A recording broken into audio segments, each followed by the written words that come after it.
Existem várias coisas que a gente pode dar de comparativo em relação a isso. Uma força como os Estados Unidos, com a influência e tudo mais que eles têm, você entrar num país, você sair é muito complicado. Você sair, por exemplo, do Japão é muito complicado, porque existem forças americanas no Japão até hoje. O Japão é soberano, mas depois que o Japão perde a Segunda Guerra Mundial, e o Japão era um país muito agressivo e muito perigoso, assim, dizem até que se não tivesse tido Hiroshima e Nagasaki, a Segunda Guerra Mundial, para o Japão, tinha durado mais 2 anos. E teriam morrido milhões de pessoas. Então, assim, não estou justificando a bomba atômica, mas alguns especialistas falam sobre isso. Aí os Estados Unidos ocupou o Japão, e aí ele explicou para o Japão, olha, vocês perderam a guerra, é dessa forma que vocês vão reconstruir o país para ter uma democracia e para evitar que existam líderes japoneses que voltem. O Japão era um império, né? Tinha um imperador, era uma ditadura, etc. e tal, e a partir daí se tornou uma democracia. Mas isso foi através de ajuda dos Estados Unidos. Só que o Japão tinha uma cultura embaixo disso, tinha centenas de anos, tinha União Nacional, tinha uma cultura educacional que podia ser transformada para educar a população, a paz, etc. e tal. A Alemanha, mesma coisa. O Afeganistão não tinha isso. Uhum. Então, assim, eles têm uma certa responsabilidade em relação a isso. É a mesma coisa que a ajuda militar. Se eles se comprometem agora, por exemplo, em dar ajuda militar para o Iraque, e eles também tiraram Saddam Hussein, etc. e tal, existe um governo iraquiano, xiita agora, que é a maioria do país, 60%, e existe um exército e por aí vai. E existem sunitas radicais que fazem atentados contra os xiitas e vice-versa. E os Estados Unidos ainda estão no Iraque e existe muita ajuda militar ao Iraque. Se eles simplesmente retirarem essa ajuda, eles têm uma responsabilidade das consequências que essa ajuda gerou nos últimos 20 anos, nos últimos 18 anos. Se eles tirarem essa ajuda do dia para a noite, o exército iraquiano pode sucumbir e, eventualmente, tudo que eles fizeram pode cair em mãos de outros. E o que aconteceu agora é que os Estados Unidos venderam muitas armas para o exército afegão. Eles construíram um exército com ajuda americana de 300 mil homens. Muitos fugiram, muitos desertaram, muitos foram embora. E muitas bases afegãs que estavam 100% armadas com armamento americano caíram na mão do Talibã. Então o Talibã agora está com rifles, antimísseis, tanques, carros, até aviões que eles nem sabem pilotar, porque eles não têm know-how de força aérea, na mão do Talibã. Inclusive teve uma foto que tinha um avião brasileiro. Então existe alguma chance de acontecer uma puta guerra ou vai ficar nesse clima tenso assim para sempre? Olha, se o Talibã não violar, por exemplo, o que foi dito, né, não atingir pessoas de fora do país, não começar agora a fazer execuções em massa. Por exemplo, se eles pegarem agora... A gente está na idade da internet, então tudo é muito fácil de ser publicado, né? Até o Talibã conseguir controlar a internet no país vai ser muito difícil. Então, a Coreia do Norte faz isso muito bem. A Coreia do Norte não tem... Nada sai da Coreia do Norte sem que o governo não veja. Sim. Mas é porque a Coreia do Norte nunca teve caos, sempre foi controlado. Então, o Afeganistão, nos últimos 20 anos, tinha internet livre. Então, se alguém tweetar de lá, estão executando pessoas nas ruas, vão tirar uma foto, o mundo vai começar a ver isso. E isso não vai pegar bem para o Talibã. Eles estão querendo ganhar legitimidade. Eles não estão querendo que ninguém invada eles.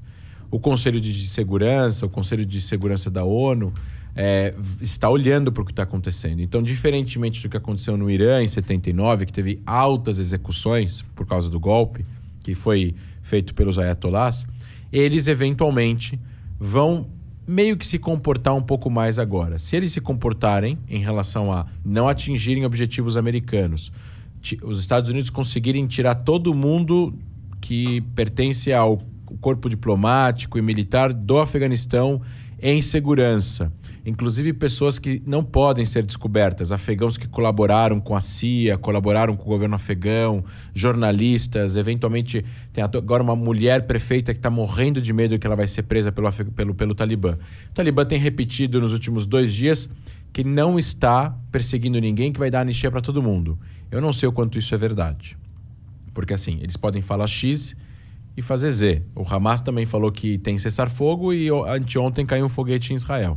Então, assim, não tem muito em quem confiar, não funciona muito em contrato naquela região, esse tipo de gente, nesse tipo de cultura, com esse tipo de grupo, com esse tipo de visão fundamentalista da religião dentro da política. Eles enxergam a realidade de uma forma completamente diferente. Então, assim, para eles, a democracia, a liberdade de imprensa, a liberdade das mulheres é uma coisa ruim, não é uma coisa boa. Eles acham que eles estão fazendo bem para a humanidade. E que nós, aqui no Ocidente, de forma livre, estamos transformando a sociedade num lugar ruim. Uhum.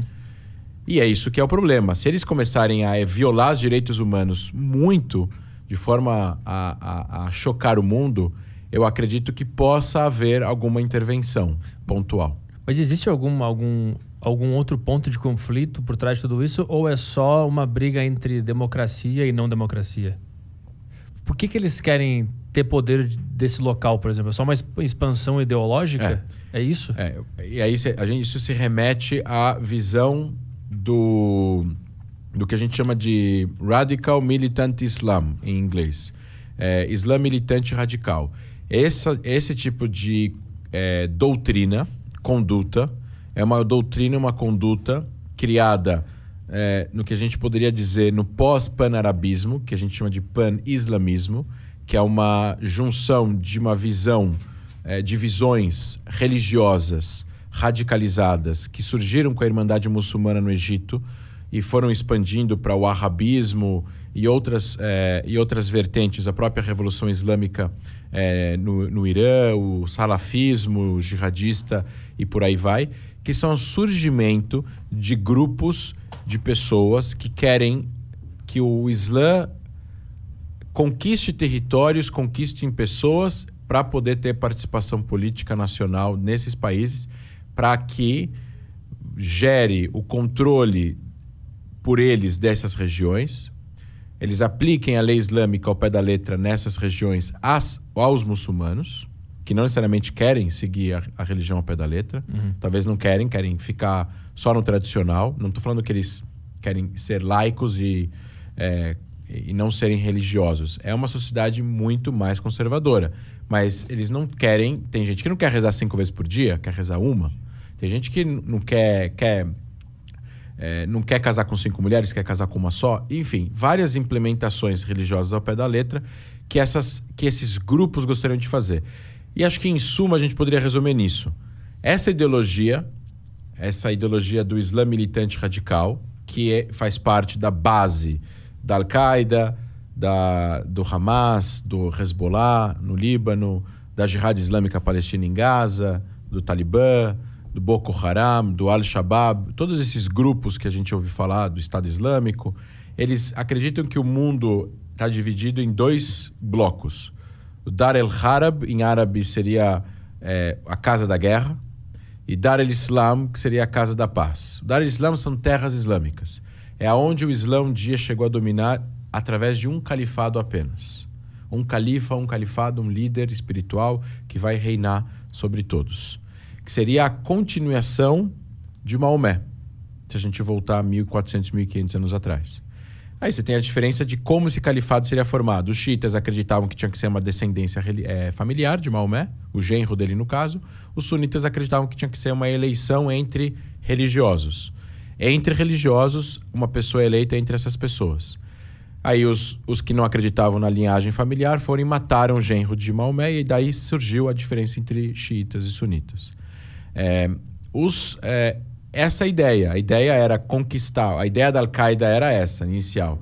Eles vão atingir... E quem são esses países? Então, assim, para eles, para o Talibã, para a Al-Qaeda, para o Hamas, os países que são geridos por pessoas não religiosas, por presidentes, por reis não religiosos, ou eventualmente por reis que são amigos do Ocidente, são inimigos do Islã e precisam ser derrubados. Então, Israel não tem o direito de existir por esse motivo. Israel não é muçulmano. A Arábia Saudita, o rei tem que cair e tem que vir um líder religioso.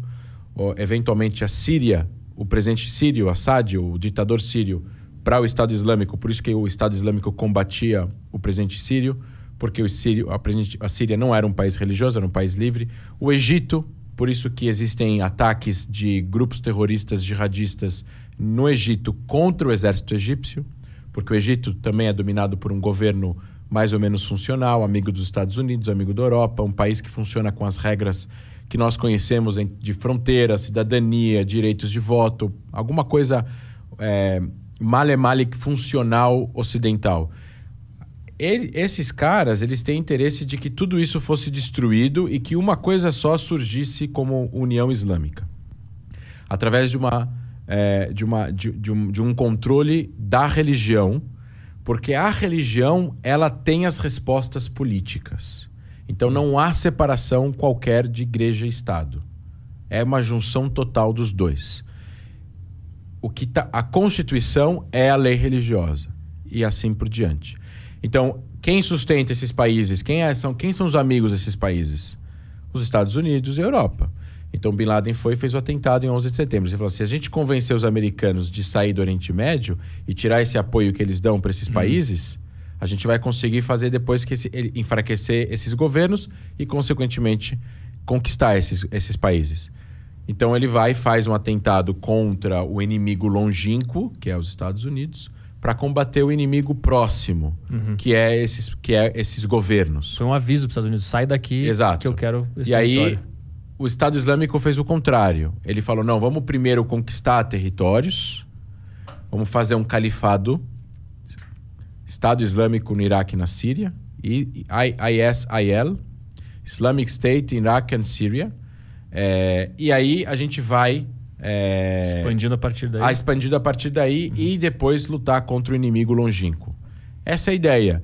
Então, Emirados Islâmicos do Afeganistão, ele denota uma islamização do país que é mais importante do que a etnia. Porque eles são Pashtun. E os Pashtus, eles são 40%, mas eles não estão falando Emirados Pashtus do Afeganistão. Eles não estão falando República do Afeganistão, eles estão falando Emirados Islâmicos do Afeganistão. Então o Islã para eles é o que junta todo mundo, em nome de uma coisa só. Exatamente. Todas essas tribos diferentes e tal. Exatamente. Então assim, eles têm interesse, eles são inimigos não só dos países ocidentais e da ideia de liberdade e democracia, eles são inimigos dos líderes árabes ou islâmicos que reinam nesses países e que mantém essa dinâmica de país, capital, etc.